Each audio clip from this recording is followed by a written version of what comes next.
Good morning, everyone. I'm your superintendent, and I'm really looking forward to coming into your classrooms.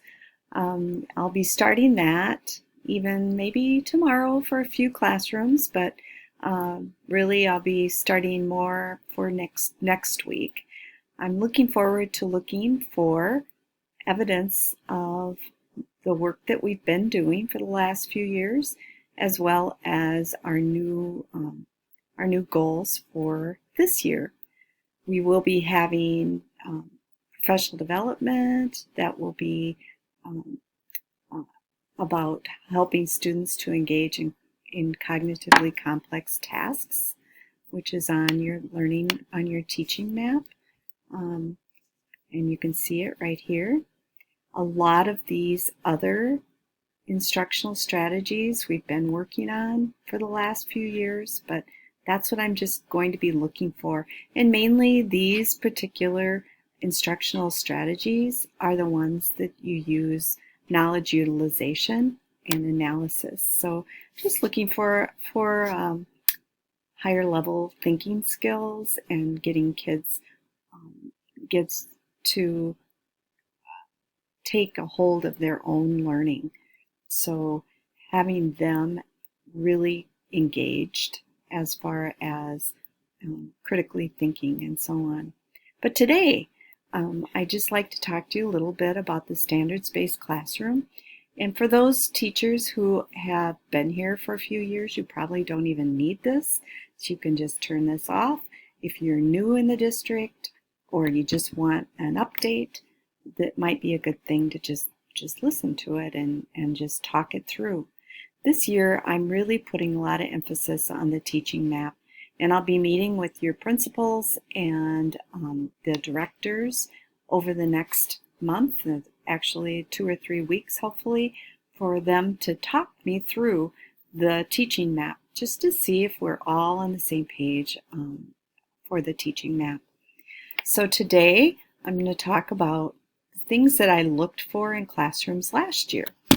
First of all, I looked for any evidence that classroom visits were around using the standards. So I would look for Minnesota academic standards. Maybe they would be posted, or maybe they would be mentioned when I was in the classroom, or maybe the students would have a handout that had the standards on it.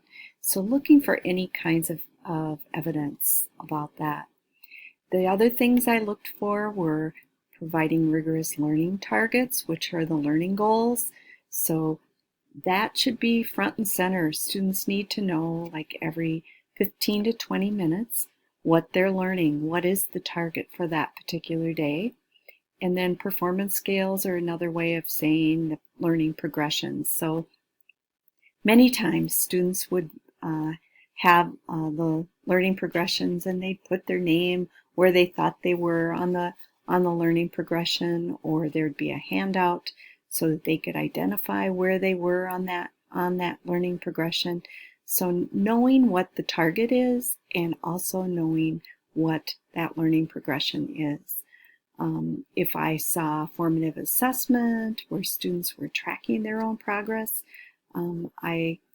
that was something I looked for last year as well, and celebrating student progress. And just like we don't celebrate enough with adults in our organization, we don't celebrate enough for student progress when a student is struggling and they make it all the way to really understanding that learning goal, somehow celebrating that. And it doesn't have to be anything tangible. It can just be students celebrating together, or the teacher with the students celebrating, and just acknowledging the progress that they've made.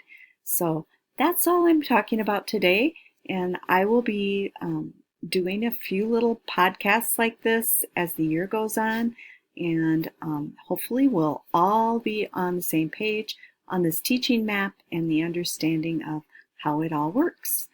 So have a great day today, and thank you for taking a few minutes. Bye.